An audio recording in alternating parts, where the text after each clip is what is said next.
الحمدللہ آج بھینسا شہر اور ضلع نرمل کے تمام تربیت یافتہ اساتذہ و ٹیٹ ایسپیرینٹس کلکٹر صاحب سے مطالبات یہ کیے ہیں کہ جو ڈی ایس سی اپ کمنگ آنے والا ہے اس میں اب تک 3 ڈی ایس سی مکمل ہو چکے ہیں، جس میں عام زمرے میں بہت کم پوسٹیں بتائی جا رہی ہیں۔ ہوتا تو یوں ہے کہ ہزاروں اساتذہ اس میں حصہ لیتے ہیں، لیکن پوسٹیں آپ بتاتے ہیں 7 8، لاسٹ ٹائم تو 0 بھی بتائے تھے۔ تو 20 سال تعلیم حاصل کر کے اساتذہ کو کوئی اس کا ثمر نہیں مل رہا ہے، بہت پریشان حال ہے۔ تو ہم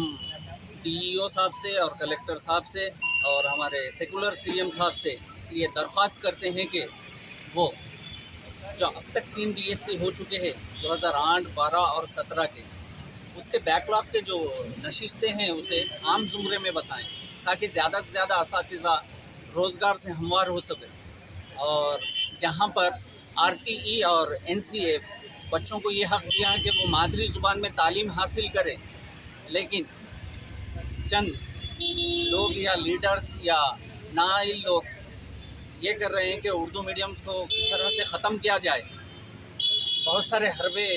بنائے جا رہے ہیں اس کے لیے، اور اردو میڈیم کو انگلش میڈیم میں کنورٹ کرنے کی سازش کی جا رہی ہے۔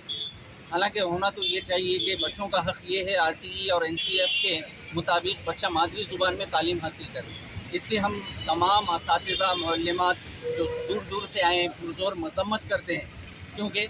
کوئی بھی ملک تب تک ترقی نہیں کر سکتا جب تک کہ وہاں کے شہریوں کو مادری زبان میں تعلیم دی جائے۔ ہم بہت سارے مطالبات لے کر یہاں پر آئے، حکومت سے، کلکٹر صاحب سے، ڈی ای او صاحب سے ہمیں توقع ہے کہ وہ ہمارے اس مطالبات پر غور کریں۔ ویکنٹ پوزیشنز بھی آپ دیکھیں، حکومت کی جانب سے جو موقوف ہے، ہم یہ چاہ رہے ہیں اس حساب سے ویکنٹس بتائیں۔ 1:19 حکومت کا موقوف ہے، ہم یہ چاہ رہے ہیں کہ اس حساب سے ویکنٹس بتائے تاکہ زیادہ سے زیادہ اساتذہ روزگار سے منسلک ہو سکیں۔